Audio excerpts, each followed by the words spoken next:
Trade Sale Pro, a free seminar for bankers on marketing trade customers. And the objective of this program basically is to find a way to enlighten ourselves on the opportunities and possibilities available for trade as far as being able to meet up with our key performance indicators are concerned. Trade has been neglected so much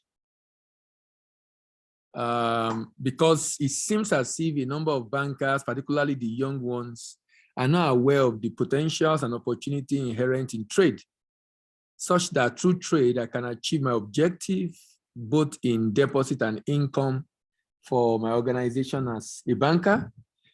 So what we're trying to do this morning, basically, for those of us that are already experienced, we're probably already aware of some of the things I will talk about, but for some of us that are a bit new in banking, maybe this will be of immense benefit to us. But I strongly believe if trade is taking, given the attention it deserves, sincerely, we'll be able to effortlessly achieve our objective at work. So this morning, I have about 7 things to talk about. I have a preamble. It will basically be motivation. Motivation basically to see if our perspective can be influenced. I know I can't change it, but hopefully maybe I'll be able to influence it in a way that helps us to be able to see things a bit differently. And the reason why I say that is that the way you see things matters a lot. The way you see things matters a lot. If you see things with the right perspective, it makes it easier for you to be able to achieve your objective. And what I mean by that is this. If you see things in a way that, for example, work, how do you see work? If you see work with the right lens, you probably will give your best at work, irrespective of whether you are paid what you think you deserve or whether you are being granted the accolades or the commendation you deserve. But because of other benefit you get from work, we'll be talking a lot about that. Then potential. Potential basically is talking about why trade? Why are we looking at trade? Why are we focusing on trade? Because I think trade is a tool that can help us achieve our objective. But why is it trade? Why are we looking at trade? Then profile. I'll be profiling our customers, trade customers, both import and export customers, the income lines and deposit lines, then problems. I'll be looking at problems. Now, remember it's Trade Sales Pro. Because it's Trade Sales Pro, we're basically talking about selling. Now, to be able to sell effectively, as a salesperson, you are practically and you are pretty much rather or essentially a consultant. And what I mean by that is, as a consultant, you are basically solving problems. You're helping your clients solve problems. So if you're going to be able to sell to the customer, you must be able to solve their problems. You must be able to solve their problems. If you are unable to solve their problem, you will be unable to sell to the customer. You must be able to solve the customer's problems. So that means in the course of selling, any product or service the bank has to the customer, I should be talking to the customer about the value I'm bringing to the table that make me different and unique, that solve his pain point. So I will identify the problem and the process of selling, then we'll round up with possibilities. The possibility that exists under the African Continental Free Trade Agreement, which I'm sure a number of us are aware of. I think we had a session together on that sometime last year. Then I'll round up with some of our programs that might be of interest to you to help in acquiring skills to solve these problems. So I start with the preamble. If you look at the chart on the screen, you will see something in this chart. You will see two people trying to achieve a particular goal of carrying this load to a destination. But one person got a roller, probably invested time, money, energy, resources to get that roller, and put his stuff on it. And he seems to be carrying out the task effortlessly. Imagine your KPI as the load they have to carry. And imagine the roller as trade transactions. Imagine the load they are carrying as your KPI in depositing income. And imagine the roller as trade transactions.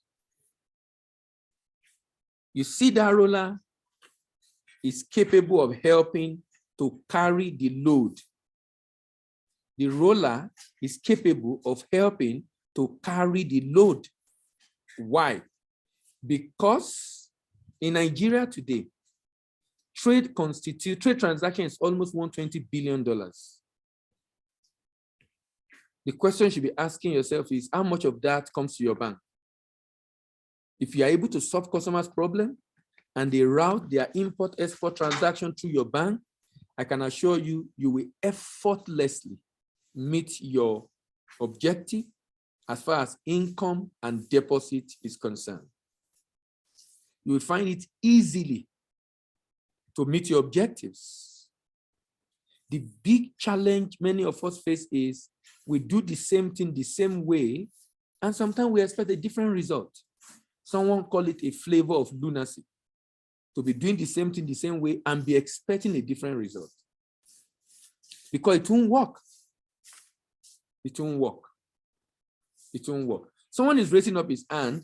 Because of time, please, if you have a question, just drop it in the chat and I will answer it as we go along.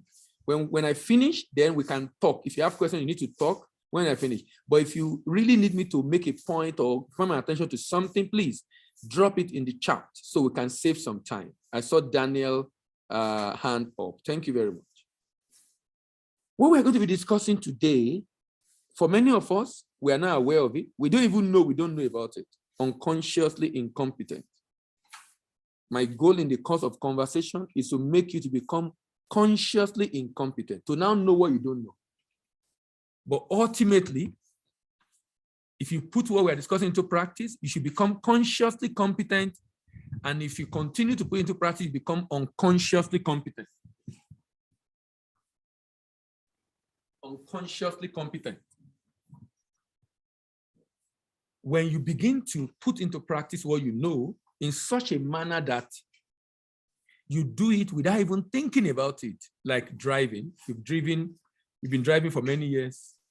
Now, when you start learning driving, when you're driving, someone is talking, it's like what he's saying is affecting your hand. But after a while, the person you're eating, you're driving. You're talking, you're driving. You're able to do many things and still drive because you're no more driving with your brain. You're driving with your spinal cord. You're driving reflexly. You're driving reflexly. Now, like I said earlier, that if we are going to be able to really maximize what I'm going to be talking about today, then we definitely must put it into practice. But you know, we are adults. Willingness to change is a challenge. We are here already, so it's assumed we are willing to learn. No doubt about that.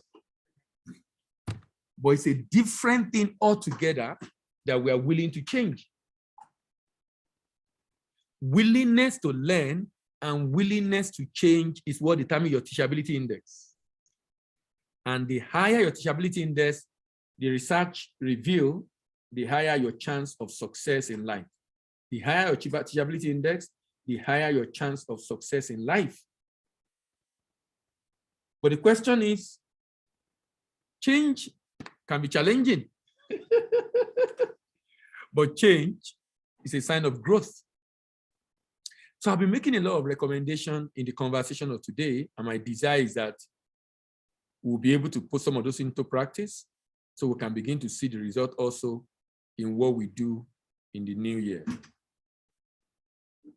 But for you to be able to change, you definitely must redefine the concept of work. You must see work beyond rewarding know-how. W-O-R-K, way of rewarding know-how. If you see work as where one receives knowledge, rather a reward for know-how as the objective of work, then you give your best. Do you know what I discovered? When you give your best, you are the one that becomes the best. You know, when you stretch an elastic band, if you stretch it to the limit, if the length of that band was 20 cm, by the time you finish stretching to the limit and you check the length again, it will be 20 cm again, maybe 21 or 22. There'll be a slight increase in length because of the stretching. So when you give your best at work, you don't remain the same. You don't go back to where you are. You become the best. With that right perspective, it helps you to be able to give your best even when it appears you are not getting what you think you desire. So I like to say it this way.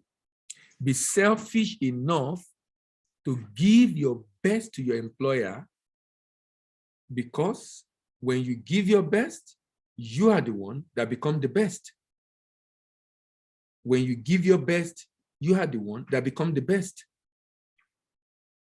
Because whatever skill you acquire in the process, whatever competence you develop in the process, remain with you. It remains with you. So it's really not a wasted effort or time, like some people make us to believe. Like some people make us to believe. As if when you give your best, you are wasting time. Because they think you should only put in effort based on what you are paid. And it's because of the wrong perspective to work. And I'm saying all this to say that we need to be a free worker. What kind of worker are you? Are you a free worker, a faithful worker, a forced worker, or forced worker? Forced worker are definitely not here because they can't be sustained in the organization.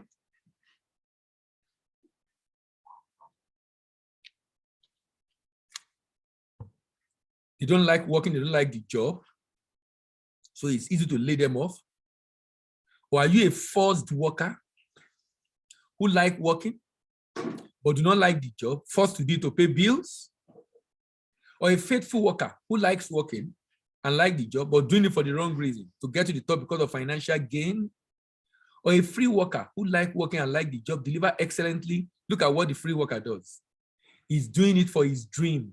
So when you give your best, it's because of your dream, because of what you are becoming through work. Do you know what work does to us? When you give your best at work, it makes you discover what you don't even know is resident in you. You know, imagine an onion bulb. It's in layers. Work helps you to unveil yourself to yourself. It helps you to unveil yourself to yourself. Through work, you unveil yourself to yourself. Through work, you unveil yourself to yourself. Through work, you unveil yourself to yourself. You know what you are capable of doing. There's nothing wrong desiring to get to the top, but if that's the sole reason why you're working, remember the top is a pyramid. So if only few people will get it, not everybody will make it there. So I must find alternative reason why I'm doing what I'm doing. Remember, when you give your best, you are the one that become the best. Companies succeed or fail because of high or low sales. See yourself not as an employee, but being self-employed. You determine your own income over time in sales. You get paid for the value of your contribution. Your contribution is determined by your return on energy. Your return on energy comes from physical, mental, and emotional energy. Your job is to organize your time and your life to get maximum return on energy. To get maximum return on energy, you need to increase your productivity. To increase your productivity, spend about 1.5 hours every day to study, to learn, so that it can become an habit. There's a challenge. Many people rely on experience for their growth. Please note, experience only leads to marginal growth. You know why? Experience is limited to your exposure. Experience is limited to your exposure. Experience is limited to your exposure. Experience you have in life is limited to your exposure on the job.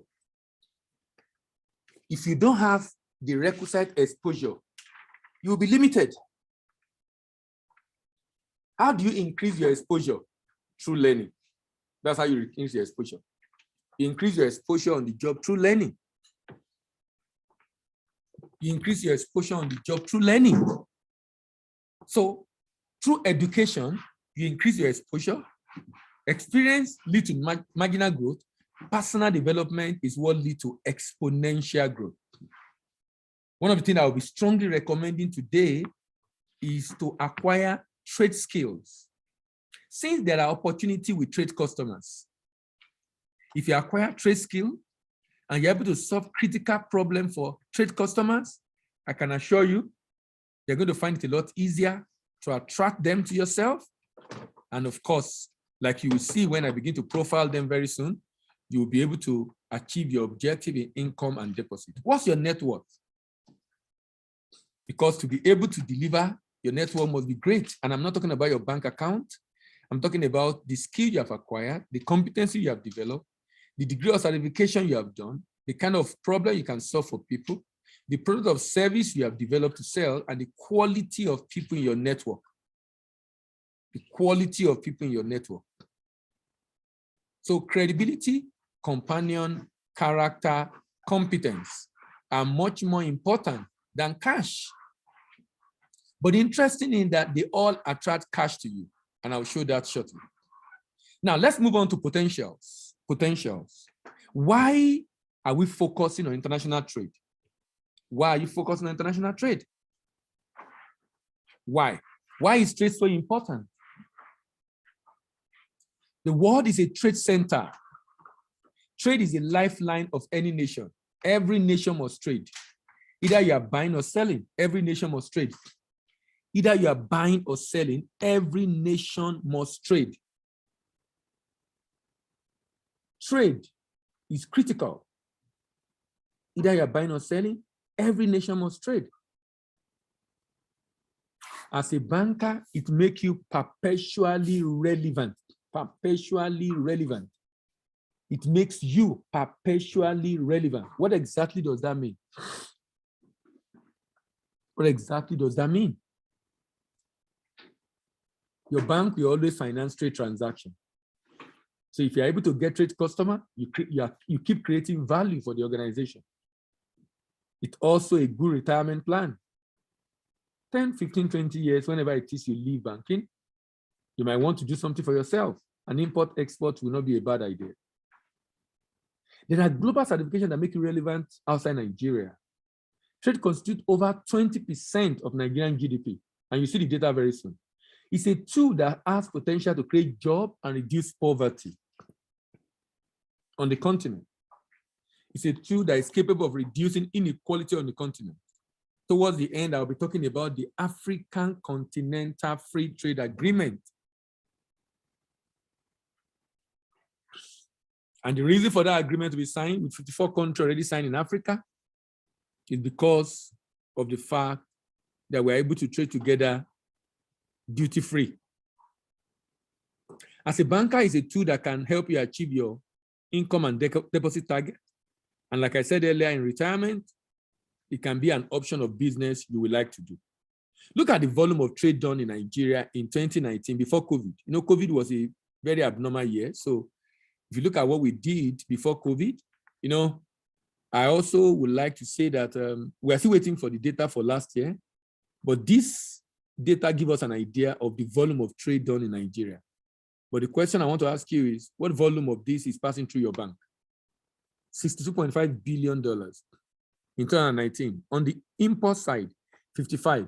You notice that there was just a slight decline in import and heavy decline in export because of heavy dependence on crude oil. That was why we were still able to export, but not so much, particularly for crude, which constitutes a major chunk in foreign exchange earning for Nigeria. So look at this chart again. Import, 55.2. Add 55.2 to 62.5, that's almost $120 billion. How much of this is passing through your bank? Export destination is India, Spain, Netherlands, South Africa, France, China, Portugal, Cameroon, Turkey, Italy. An import is from China, US, Netherlands,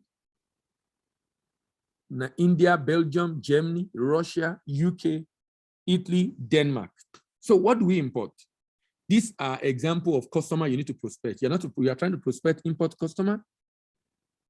look for those importing PMS, perennial motor spirit, those importing wheat, those importing motor vehicles, those importing vaccine, those importing motorcycle, CKD, those importing gas oil, those importing antibiotics, those importing cane sugar, those importing machine, machine for transmission and conversion of voices, video, camera, mic, light. You see all those studio equipment? It's a big business in Nigeria right now. The demand is crazy. I knew a lady was telling me that works with a company selling this thing in Idumota, and he said they made more money during COVID because people were buying from all over Nigeria. They were just shipping and shipping and shipping and shipping. So they were still importing. Use engines, diesel engines. Then, how about item of export?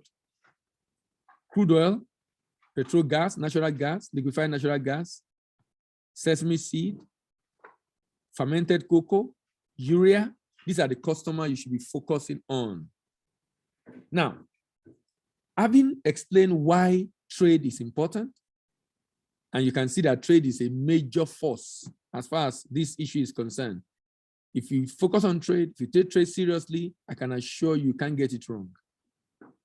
In terms of meeting your income and deposit target, you cannot get it wrong. If you take trade seriously, you can't get it wrong. You can't get it wrong because trade is a critical tool. So where are the opportunities in trade? Number one, who are the customers? Number two, where are the deposit area and where are the income area? What are the channels for deposit and income if you are focusing on trade customer? Let's go. How many of us here have import customer? I know a number of us have it. Just drop it in the chat. Let me be sure we are together. Can you drop it in the chat? How many people have import customers? Drop it in the chat. You have an import customer? Hello? Can you hear me, please? Okay, yes. Chike say yes, I do. Any other person? You have an import customer? Yes. Uduak said yes. Who else? Any other person with import customer? Oluwaseyi Kumuyi, yeah? Daniel Eguonu, yeah? Martins, Bangboshe, Ifeanyi Nwosu, brilliant. What is the greatest challenge of your import customer today? What is the greatest challenge of your import customer today? FX. FX. FX. Everybody is saying FX. Sourcing of FX, shortage of FX, allocation of FX everywhere. Foreign exchange. To be able to pay their import bills, right? Now, do you know that this import customer can generate their FX by beginning to consider export? So I dare say to you that one of your potential export customer is importer looking for foreign exchange. Importers looking for foreign exchange is one of your potential export customers. So do you have importer looking for foreign exchange? That's a potential export customer. So your job now is to help them get started. There are about 5 options available for them to get Forex. They can import directly. They can export directly. They can export indirectly. They can fund export transaction. They can discount import transaction, export transaction. In fact, we have a training that shows 5 ways that an importer who is looking for forex can generate export, generate FX. 5 ways. The more you are able to equip yourself with this information, the easier it is for the customer. The more you are able to keep the customer, to keep yourself, the easier it is for you to keep the customer. This is very important, ladies and gentlemen. This is going to help you to solve the customer's problem. This is going to help you to solve the customer's problem.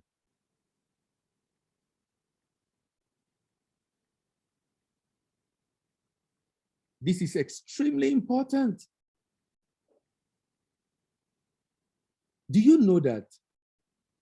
I was talking to a banker during COVID.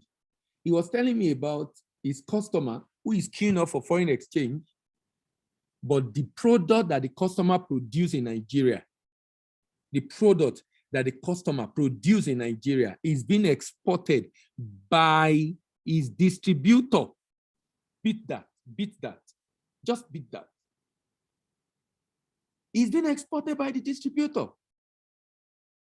So meaning the manufacturer can generate foreign exchange himself, but for one strange reason, he's not thinking of exporting what he's producing, even though his own distributor are exporting it. Even though his own distributors are exporting it. Do you have an importer who imports batteries from China? Do you know that importer can export lead ore to the battery producer in China? That distributor, that importer can export lead ore to the battery producer in China. That means the same product that he is importing, he can export the raw materials. The same product he is importing, he can export the raw materials. So why is he not doing it? He needs you to know how to go about it. He needs you to know how to go about it. Other potential export customers include companies looking to diversify income of their businesses. Companies looking to diversify income of their businesses. Companies looking to diversify income of their businesses. Do you know there are IT companies in Nigeria that incur a lot of cost in foreign exchange, so much cost in foreign exchange? They incur so much cost in foreign exchange. And they are looking to source for their own foreign exchange by going into exportation. They are looking to source for their own foreign exchange by going into exportation. These are not rocket science. These are not, they are things that anybody can do. Only that it's unfortunate that a number of our people are not aware of this or don't know how to go about it. Manufacturer looking for export market abroad. Established exporters looking for market in African countries, and intending exporters looking for market for their product. Of course, there are also state government looking for market for their SMEs. So you have a lot of potential exporters. This is beside the regular exporters who currently are exporting. And you can easily get those people if you get data. You can actually buy export data to have access to the current exporters. But when you are getting them, you should also be able to provide solutions to their challenges. And I'll tell you some of the challenges of the exporters. Sorry. I'll tell you some of the challenges of the exporters. Okay, let's look at I'll talk about the reducing foreign exchange losses on importation in Nigeria. This is a training program we have for bankers and importers who are desperately looking for Forex. Course content include FS sourcing strategies, option 1, 2, 3, 4, 5. And other cheaper sources of generating foreign exchange. It makes participants remain competitive despite increased exchange rate. It helps them in sourcing for Forex at cheaper rate. Implements sustainable model for continuously sourcing FX. sustainable model for continuously sourcing FX and reduce cost of importation caused by FX. Of course, this can help them to develop a new business model to gain more market share. This training is for bankers and of course also for importers who are looking for Forex. For you as a banker, it helps you to be able to give them ideas on how to go about it. So here are the source of deposit. Fund they want to use to source raw materials, that's for exporters. Fund for labor and production. Fund for clearing and forwarding. And of course, export proceed FS liquidity that come from the payment.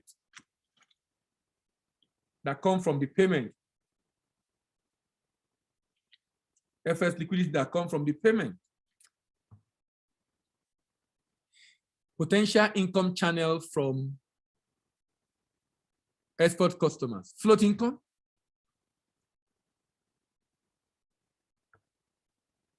Interest income. NXP charges, account maintenance charge. Who are the potential import customers?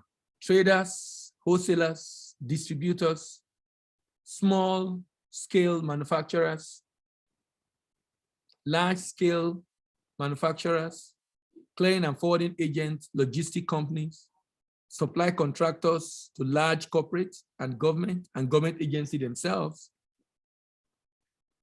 Source of deposit, local sales fund.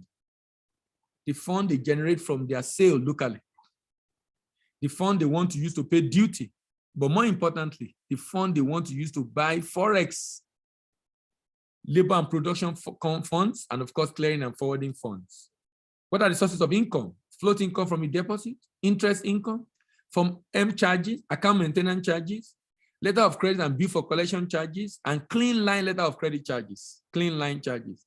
You know, the clean line charges are the main source of income in trade. I remember as bankers, when we do our report every month, most of the income of the bank are from clean line, as from clean line letter of credit, are from clean line letter of credit. Now, before we discuss the process of selling, which is our major focus today, can we talk about the problem? Remember, the reason why the problem is important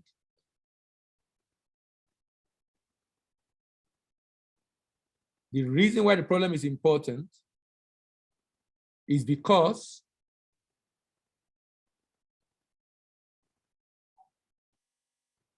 you should be a problem solver as a salesperson. As a salesperson, you are actually a consultant.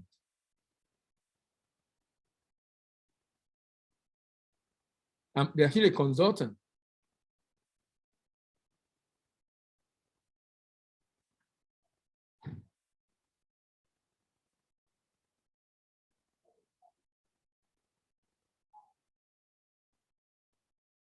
This is important, ladies and gentlemen. So what are the problems? First of all, who are the ones causing this problem? Who are the ones causing this problem?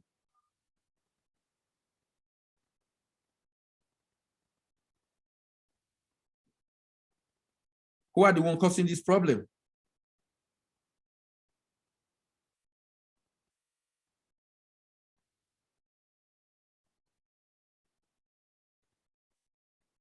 Look at the people causing the problem. People causing the problem are inexperienced importers and exporters, inadequate monitoring, precise sales terms, incomplete documentation, incorrect data on document, ineffective risk mitigant on the part of the trader. On the part of the bank, incompetent account officers, insufficient tenor of facility, incomprehensive financing terms. On the part of the shipping line, the port agent, incompetent forwarder, inefficient shipping lines, and incapable clearing agent. Now, they create problem, but you know the problem is good for you. That problem they create is good for you. That problem they create is good for you. Because you want income and deposit from the customer, then create value for them. How do you create value for the customer? By solving their problems. How do you solve their problem? By being competent. How do you develop competence? By developing skills. How do you become skillful? Through learning. How do you learn? Through training and certification. Unfortunately, training, certification, personal development is not what is attractive to many. Only few give it the attention it deserves, and it makes a lot of difference in their lives. Training and certifications. Through training, you acquire skills. You learn, rather. Through learning, you acquire skill. With skill, you develop competence. With competence, you solve problems. When you solve problems, you create value. When you create value, you attract the deposit and income from the customer. So you want a sustainable way of generating income from the customer. This is it. You want a sustainable way of generating income from the customer. This is it. So that the customer have problem, for me, is a good news. A good news that makes you relevant. A good news that makes you relevant in the life of the customer. A good news that makes you relevant in the life of the customer. Because you're able to solve the customer's problem, that's good for you. Very, very good for you, I must say. If you're unable to solve the customer's problem, that's too bad. Why?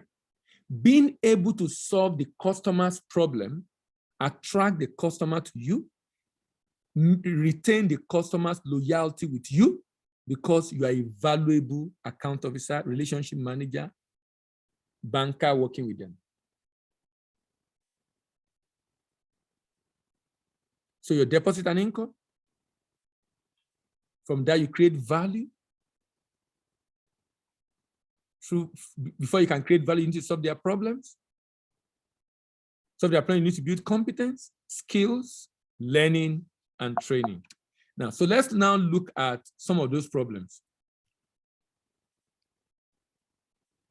Delays, discrepancies, demurrage, detention, damages or defective goods.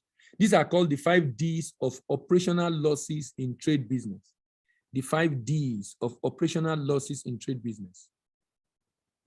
Delays in Forex, delays in shipment, delays in documentation, delays in production, delays.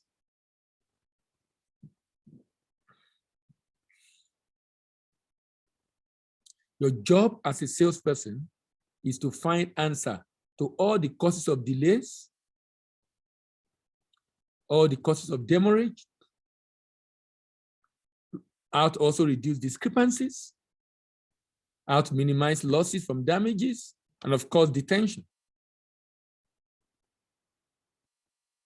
This is general for both import and export, but for export, there are peculiar challenges in addition to this one.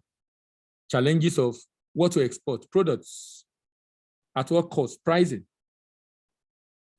How do we get paid after shipment? Payment, purchasers, and paperwork documentation. These are critical challenges that if you are able to solve, you know what it does? Solving this problem makes it a lot easier for them to want to do business with you. Remember,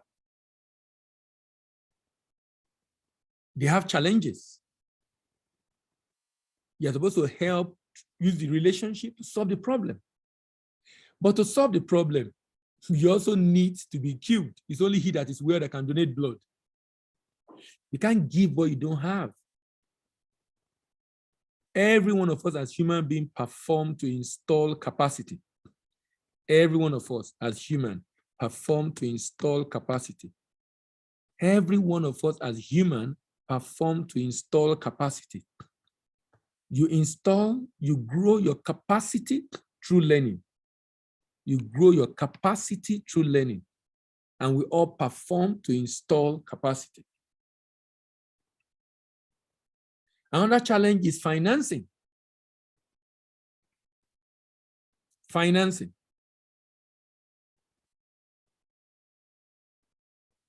Most financing of trade, particularly export, a number of financing in export have issues because of the fourth pillar. There are 4 pillars that should be taken into consideration when you're financing trade transaction: trade payment facilitation, trade risk mitigation, trade finance product, trade information flow. But do you know the most important one that people neglect? Trade information flow. Many people neglect trade information flow because trade information flow requires you to know more than usual, to know more actually. You need to be able to have a good understanding of a trade transaction to be able to really add value in trade information flow. To be able to add value in trade information flow.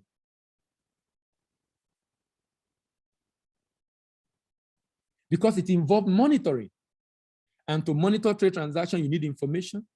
You need the principle of independence, of interrogation, integration, indicators, inspection, and incoterms. These are principles that should guide trade finance monitoring, both import and export. But because many are unable to really monitor, sometimes the trade transaction go bad. If you're financing an exporter also, you need to be sure how ready is this exporter. In terms of promotion, how ready is this exporter? In terms of product, pricing, predisposition, the purpose for the transaction, the skill to promote, the proficiency to manage, the production capacity, the payment capability, the positioning of the business in the local market, the people he's targeting the export market, the paperwork for entry into the export market, the potential of the product in the export market, relationship or partnership there, and of course, purchasers. Now, before I leave this section, I would like to ask some questions. Now, the questions I'm about to ask you are live questions. They are live, and I call them live questions because they are questions that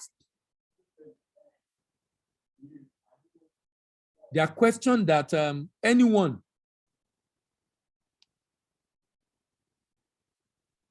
that have been managing trade customer might more likely encounter.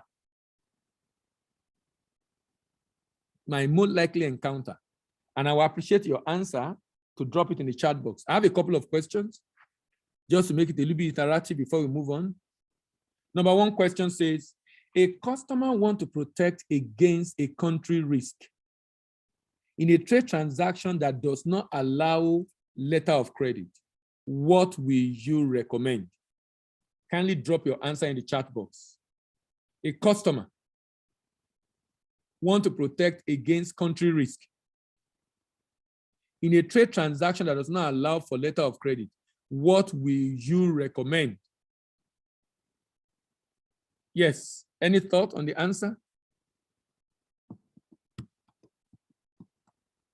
Kindly drop your answer in the chat box. Can you hear me, please? Let me be sure you can hear me. Can you hear me? I want to be sure I'm not talking to myself. If you can hear me, kindly indicate, please. Can you hear me, please? Hello? Okay, Uduak, thank you very much. Thank you.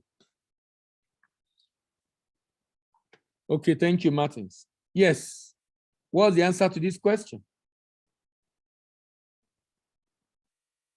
This is a question a banker asked me some time ago because it was asked by his customer and told the customer he will get back, and then we had to discuss it. A customer wants to protect against country risk in trade transactions, a letter of credit. What will you recommend?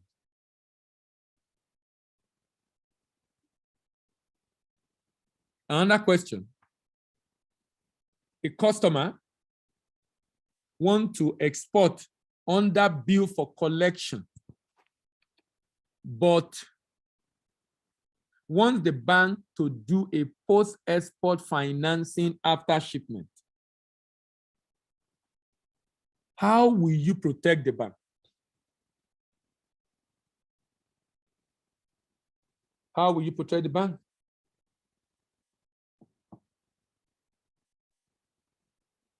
How will you protect the bank?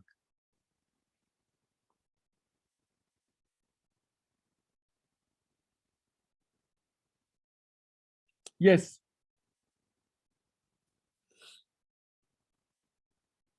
No answer? Okay, maybe I will answer some of these questions when we are rounding off, so I can, because of time, it's almost 8, and we still have a couple of things to discuss. Remember, I need deposit and income, then create value for the customer. To create value, solve the customer's problem. To solve the customer's problem, become competent. To become competent, become skillful. To become skillful, learn. How do you learn? Through training or certification? Training or certification. And we'll be recommending a number of trade certification that you might want to consider. You know, one of the things we also encourage is that some of the trade certification, it would be great if the HR can incorporate them in the performance indicator for personal development, so that you are encouraged to do it because it adds up to your score in appraisal. But more importantly, it will equip you to be able to do better.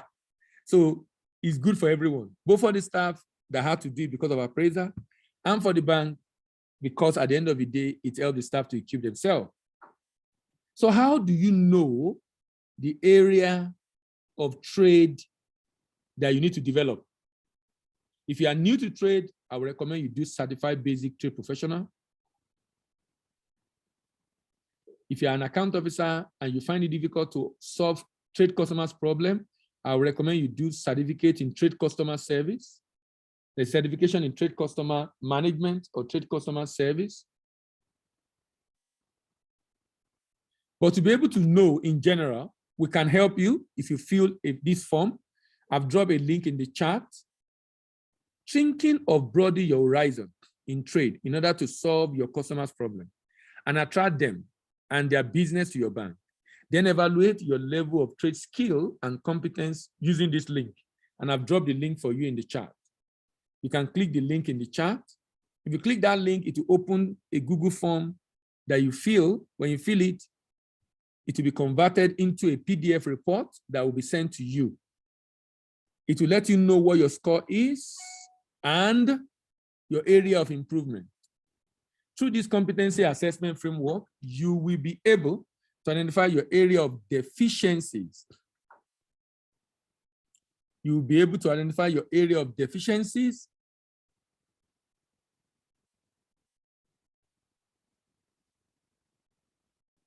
in handling trade transactions, and therefore enable you to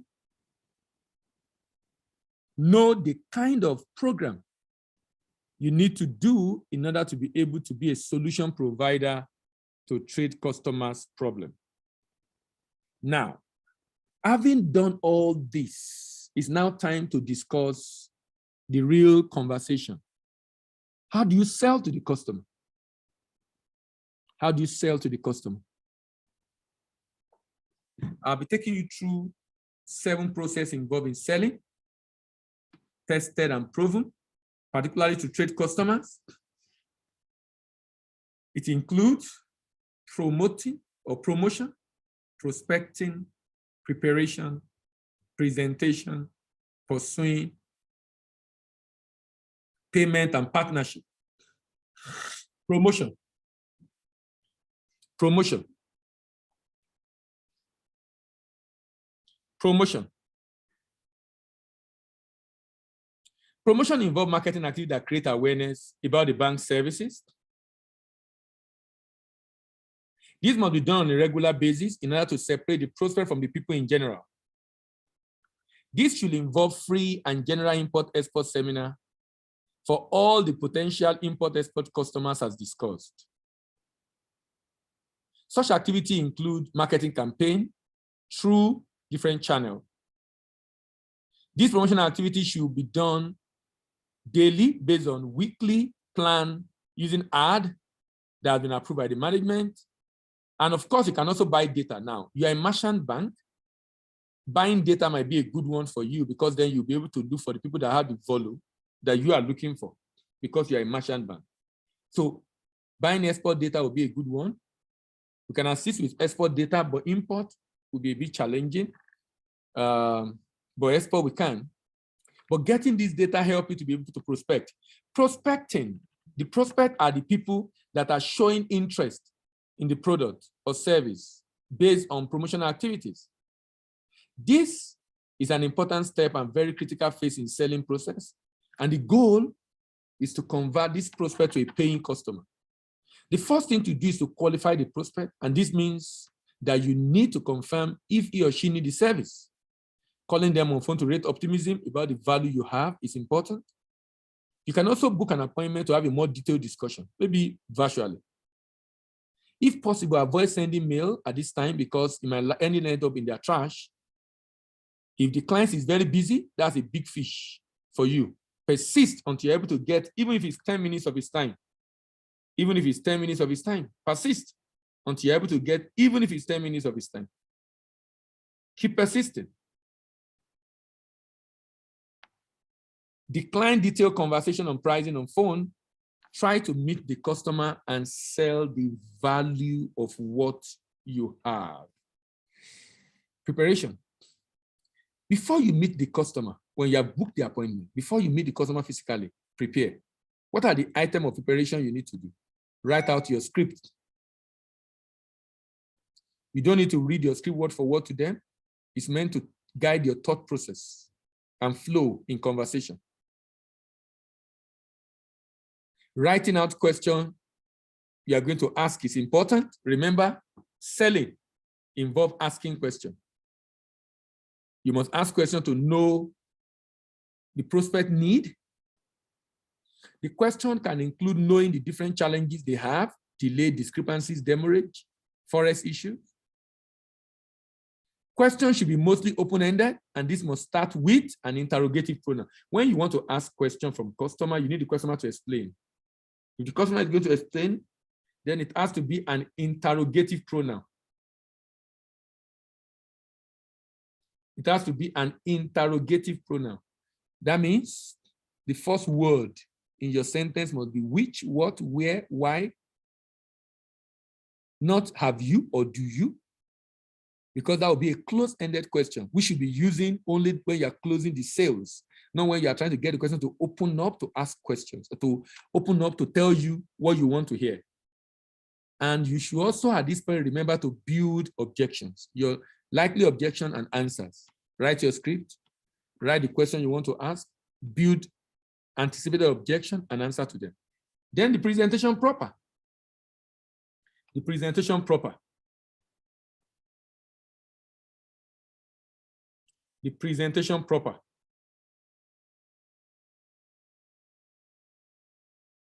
Do not just talk, ask questions to understand the prospect need, and then customize your presentation to meet that need. Understand that 85% of buying decisions are based on anticipated future benefits of the product. Spend more time asking about the benefit that meet the customer's problem as identified during your question. People believe what they see, not just what they hear. Therefore, try to show them by demonstrating to them the value your service offer. Beyond giving a loan, what other value can you render that make you different from other banks? And how does it help them reduce their cost, increase their profitability, and increase the speed of doing their transactions? Make the presentation with great enthusiasm. Don't transfer depression to the customer. Don't transfer depression to the customer. If you're not feeling okay, you're sad, you're depressed, please find a way to sort that out first, because when you sell, you transfer enthusiasm or you transfer depression, you transfer that wrong mental state to the customer. You want to transfer the wrong mental state to the customer because that will not help you to achieve your objective. You need to be able to transfer the right mental state. Get the customer excited. You should be excited also. When you are selling, you sell with emotions by emphasizing the pain of not accepting your service and the gain of accepting it. But when you are closing, you close with logic, using those close-ended questions. to ensure the customer give a yes or no answer. Now, pursuing is a major issue because you are not selling tangible items, you are selling services, which can be complex sometimes. Sometimes it takes the customer some time to take a decision. That's where pursuing comes in. Please remember, 85% of sales are made after the 5th call to the customer. This is a very crucial or critical phase because it requires consistency and a great deal of patience. The core of pursuing the customer is discipline and detail. And this is what pursuing is all about. The discipline is one of the major reasons why many salespeople miss it because they get easily discouraged. When you are calling a prospect, don't drop the call until you get the time to call him again if he doesn't have time for the conversation now. Or if he doesn't have time to give you an appointment, don't drop the call. If the customer says he will call you back, you set a time you will call the customer back. Remember, it's not the customer's job to follow up on you. It's your job to follow up on the customer. Always have in your own record when you want to call the customer again if he doesn't give you a time, because you should have a list of your prospects with a remark on each of them of what you are going to do next based on the last conversation we have with the client. Do not give up on his prospect until he has said to you that he is no more interested or he doesn't want to do business with you. Ensure you give your follow-up a priority. Remember again, 85% of sales are made after the 5th call to the customer. So don't be easily discouraged or give up. This suggests persistence. The next stage is payment, and that has a closing phase. This involves the art of closing the sales. A salesperson must learn to close. There are a lot of closing techniques that people have developed, and you need to learn them to be able to close the sales. To close is to get the customer to take a buying decision. And in the case of the bank, it's getting the customer to open the account with your bank and start to do business with you. Open account and, of course, process their form and NXP through you. Closing techniques is not to manipulate the client, but to help them overcome the tension they go through in taking a buying decision. This is a very painful process. This is a very, very painful process because of the kind of fear that people experience when they want to take a decision like this. Look at the 2 kinds of fear. Number 1, there's a fear of failure. Number 2, there is a fear of rejection. Fear of failure, fear of rejection. A salesperson has the fear of rejection. What if he said no? A salesperson has the fear of rejection. What if he said no?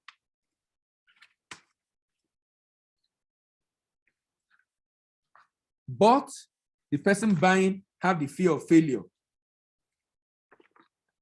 What if I do business with this bank and they mess me up the way the last person messed me up? And they messed me up the way the last person messed me up. Because they've been messed up by another bank in the past. They've lost money. Because a bank made a mistake on their transactions. So your job is to demonstrate to the client, to make him see that he's in safe hands when it comes to you.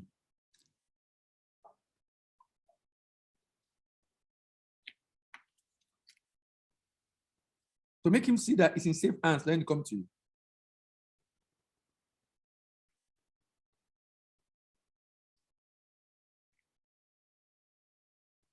Very important.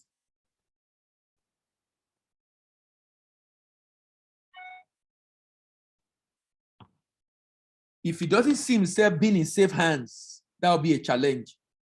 He's going to remind himself of the experience he had with the last bank and how they mess up his transaction.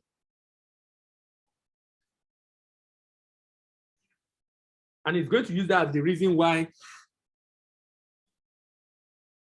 he doesn't want to do business with you.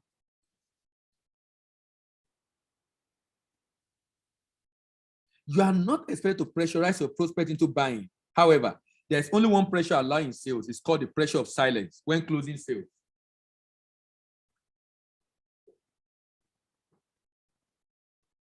the pressure of silence when closing sales. So if you tell the customer that if I'm able to answer all these questions you've asked, would that be a good reason for you to do business with us? And you have to wait for him to give a response. That's the pressure of silence when closing sales.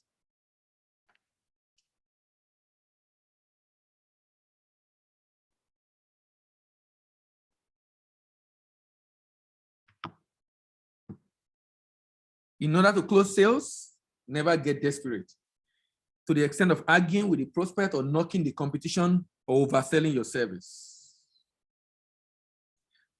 No customer should be written off because of personality clash until at least 2 people from your company have spoken to the customer. Partnership. Partnership is the last phase in sales, and it happens after the prospect has become a paying customer.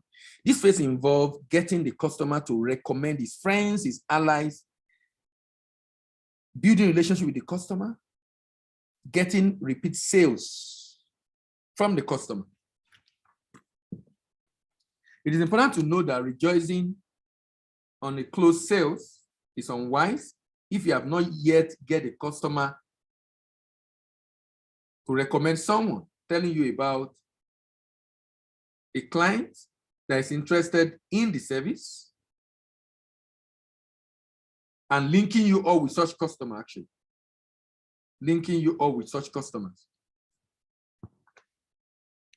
Remember, promotion, prospecting, preparation, presentation, pursuing, payment, and partnership. Before I close, let's talk about the possibility AFCFTA. You probably have customers who are into manufacturing. They are the one AFCFTA is made for. AFCFTA is the African Continental Free Trade Agreement, an agreement signed that enables you, your customer rather, to be able to trade in Africa duty-free. To be able to trade in Africa duty-free. But I must say that what we sell in Africa is going to be manufactured goods. That's what we sell in Africa. Manufactured goods is what we sell in Africa today. Why? Because Nigeria is better than many African countries. The commodity we currently export, we not sell in Africa. And if you look at the data I showed you earlier, okay, I will show you data very soon. You'll see that what we sell in Africa is manufactured goods, essential goods, goods that human beings need for survival. Those are the things that we sell in Africa. So the African Continental Agreement is an initiative developed pursuant to Abuja Treaty, signed in 1991. And one of the objectives of that treaty is to establish a free trade area. A free trade area is an area where internal tariff is eliminated. Internal tariff is eliminated. For a long time, the countries of Africa have not been able to leverage on its population to generate wealth. These have likely been enjoyed by other African countries, other countries rather, in Asia, Europe, and America. Do you know that EU, a population of about 500 million people, control 33% of trade in the world?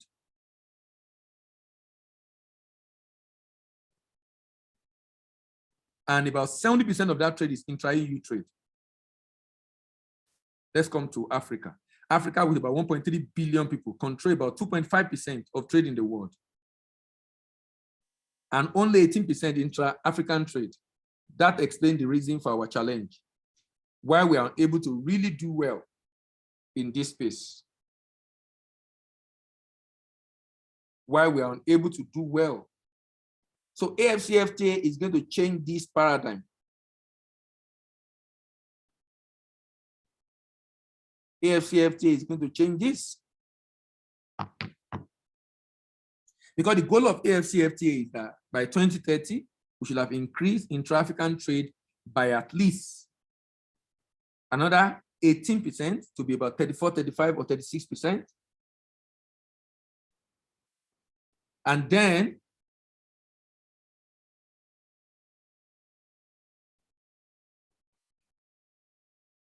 contributing just about 2.5 to about 5 to 6% trade in the world. That will move Africa from about $500 billion trade to about $1 trillion trade. AFCFTA make this possible. So you can see EU about 70%, Asia about 50%, Latin America about 22%, but Africa about 17%. Some people say 16% intra-African trade. You can see the total trade of Africa, majorly contributed by South Africa, Nigeria, Angola, Algeria, Libya, Morocco, Egypt, Tunisia, Ghana, and we are contributing just 2.6%. Just 2.6%. Just 2.6%. This agreement have 6 protocols: protocol on trading goods, trading services, dispute resolution, competition policy, intellectual property rights, and investment.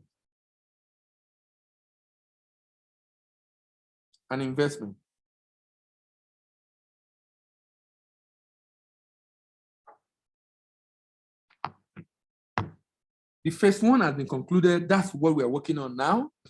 Phase 2 is underway, and that should be signed very soon. There are concerns about AFCFTA, the fact that we leave our border open for people to come and take advantage of, but that's not true because this agreement have safeguards. Safeguard of about 3% exclusive list out of the traded goods in the world. We can actually take 3% out that will say this one is no-go area. If you are bringing this to Nigeria, you're going to pay duty. We're not going to liberalize it to be able to protect our economy. And there's a concept of rule of origin also that ensure that any product that we traded in Africa must be a product that originates from Africa. And the word originating product has been defined also. The word originating product has been correctly defined to ensure that, because the whole idea is, if we don't put those safeguards in place, we're going to discover that many external parties are going to come into Africa, take advantage of Africa, and lie that the product is produced in Africa, whereas it's not.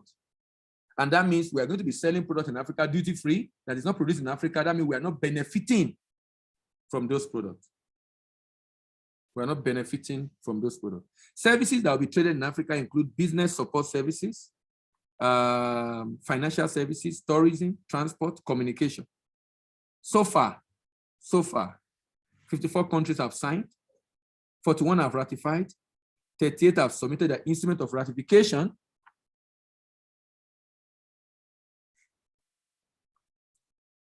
Eritrea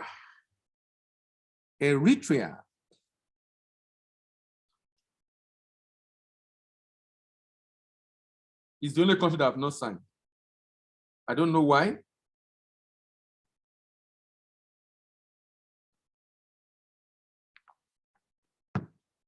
But before I close today, look at this, manufactured goods. Can you see that the manufactured good is about $4 billion? Agri, we are doing more of shipment of agri to Europe and Asia, but more manufactured goods to Africa. Like I said, Africa is better than many other African countries. I mean, Nigeria is better than many African countries. So look at what we sell in Africa. Medical supplies, food processing, retail products, personal care products, ICT, e-commerce, agri. These are the products that we sell in Africa. These are the products that we sell in Africa. What people need for survival is what we sell in Africa. What people need for survival is what we sell in Africa. This is very important. That means when you're talking to your customer on AFCFTA, you need to talk to your customer about customers that are into fast-moving consumer goods. Fast-moving consumer goods. Fast-moving consumer goods. As I close, it's also interesting to know that Pan-African Payment Settlement System has been launched. It enabled me to ship to Ghana and get paid in Naira. It enabled me to import from South Africa and pay the South African supplier in Naira. 12 banks already connected in Nigeria for the test run. This is a landmark program. In fact, someone said this is decolonization of payment system. Because for you to pay in Nigeria, you know now, you're a banker, you know the way payment work. You know how the money must go to, how I need New York permission to be able to pay to someone in Ghana because I'm paying him in dollars.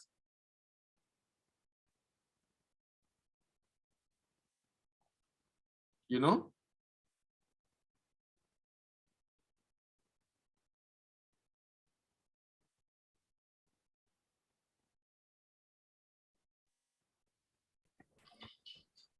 If you're still talking, we've lost you. You said what? Is that an error? Okay, I'm rounding off now. Programs. Before I close, remember I mentioned a couple of programs that I said I would recommend you consider. Certified Basic Trade Professional and Certificate in Trade Customer Service to be able to solve peculiar challenge of trade customer. Handling trade customer challenges. If you look at the content of Certificate in Trade Customer Service, it's actually covered fundamental of trade, but more importantly, handling trade customer challenges. Handling trade customer challenges. Then Certified Basic Trade Professional. Certified Intermediate Trade Professional. For those that have been in trade, been in marketing for a while, and you have, at least you have a basic understanding of trade, the intermediate might help you to be able to acquire that skill to solve the customer's problem. Those in trade, core trade, we need Certified Advanced Trade Professional. If you finance trade transaction, then Certified Specialist in Trade Finance will be good. For those that want to be able to bring in export customers or help your import customers to be able to do export, I would recommend Diploma in Export Business Management and Diploma in Export Trade Finance. We coordinate this certification in Nigeria. It's done by the American Institute of Extended Studies. Lectures are online. The exam is online. The certificate is issued by American Institute of Extended Studies. We do the marketing of courses in Nigeria and also do tutorial program for these courses in Nigeria. For those registering this month, you have access to 50% discount on the tutorial class. Remember the reducing foreign exchange losses on importation in Nigeria. It will be a good one for you or your customer. We also have a YouTube channel that might be of interest to you. It's called Voice of African Trade. A number of our training programs are there. Even the video of this particular session also will be on this YouTube channel, so you can always have access to it if you need to listen to the video again to get to remind yourself of some of the things we've discussed in the session this morning. Remember, my colleague just dropped the link again. If you really want to assess to yourself to know your area of deficiencies so that you can easily improve on it through the certification program, kindly click the link that my colleague just dropped in the chat box. Lastly, for this morning, if you want, if as an employee, you want to increase your chance of success in life and face the future without fear, be removed from the title of unemployed, be able to provide adequately for the need of yourself and family, and avoid frustration of poverty and lack, then I would recommend you acquire skill and competence to solve your customer's problem in order to become indispensable in the workplace. Thank you very much. Let me take some questions before we close. It's 9:17. Yes, question, comment before we close. You can unmute yourself or raise up your hand so I call your name so we can coordinate it. Questions?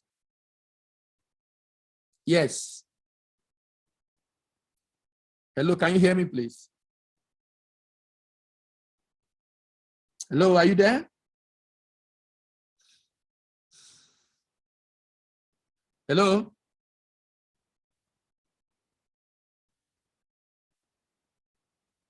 I hope I've not.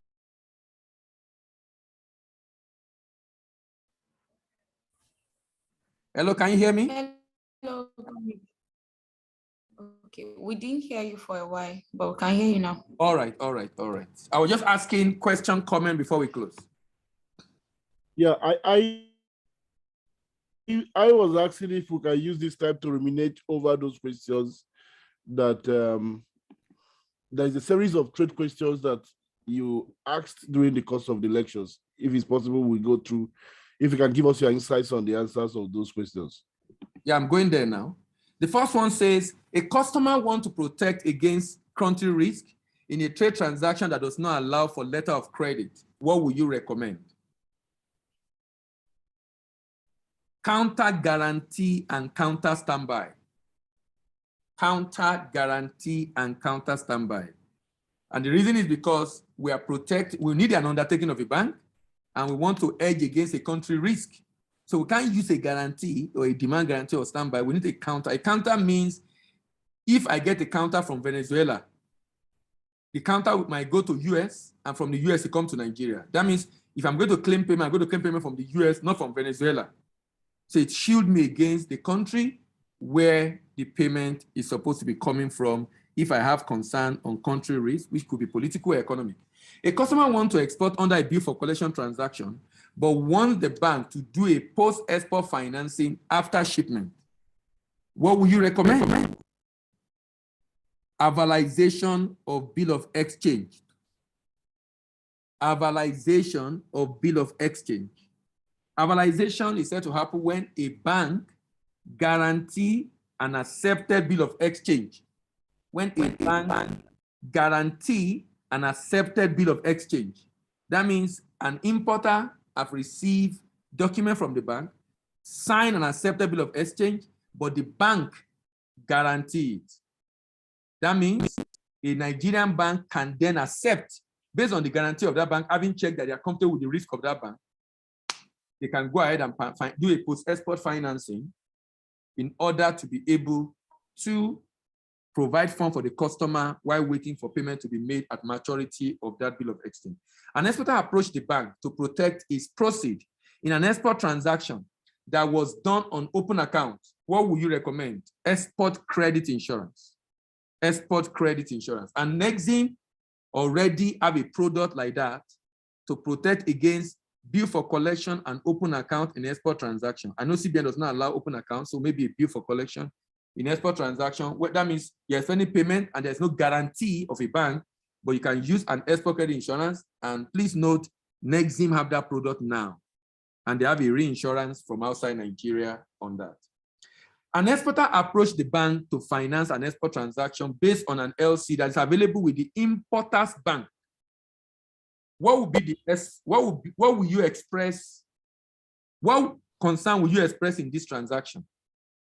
You shouldn't finance an export transaction when the LC is available with the importer's bank. The LC should be available with you or with a bank in your country. Because if the LC is available with the importer's bank, what that means is that document must get to the importer's bank before you are deemed to have presented document. And the person might be how many miles away? So if you are financing an export transaction, the LC must be available with you. If you are not having direct relation with that bank, maybe with a bank in Nigeria, so that you can easily present in Nigeria before the expiry of that letter of credit. An exporter approached the bank to finance an export transaction that has Incoterm DAP on the sales contract. Incoterm DAP on the sales contract, deliver at place. What concern will you express on this? DAP means the risk of the exporter extend to the destination. If you are financing an export transaction, you want to do CFR or FOB, not a DAP or DDP. Why? Because that means the risk of the exporter, which is also your risk as a financier, extend to the destination country. An exporter approached the bank for a post-export financing before disbursement to protect the bank. Which kind of document will you require? Which kind of document will you require? A bill of lading evidencing the shipment, an invoice showing the amount to be paid, the export contract showing the firm commitment on the part of the buyer and giving an idea of the pricing, an inspection report showing that the quality of the good that was shipped is in order and in line with the agreement signed. And lastly, which type of trade instrument will you recommend to prevent payment risk in a bill for collection if the exporter requires double obligation? Double obligation means two banks are giving undertaking. The transaction is a bill for collection, but there is need for protection. And he wants it to be double obligation, not just one. That means obligation of another bank, in addition to the bank issuing the undertaking. Confirm standby letter of credit. Confirm standby letter of credit. A letter of credit, a standby letter of credit can be confirmed. That means there is a double obligation. The issuer of the standby and of course, the confirmer of the standby. I hope I've answered your question. Yes, any other question? Hello? Any other question, please?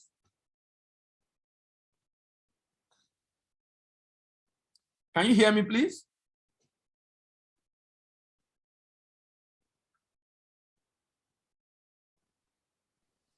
We can hear you. All right.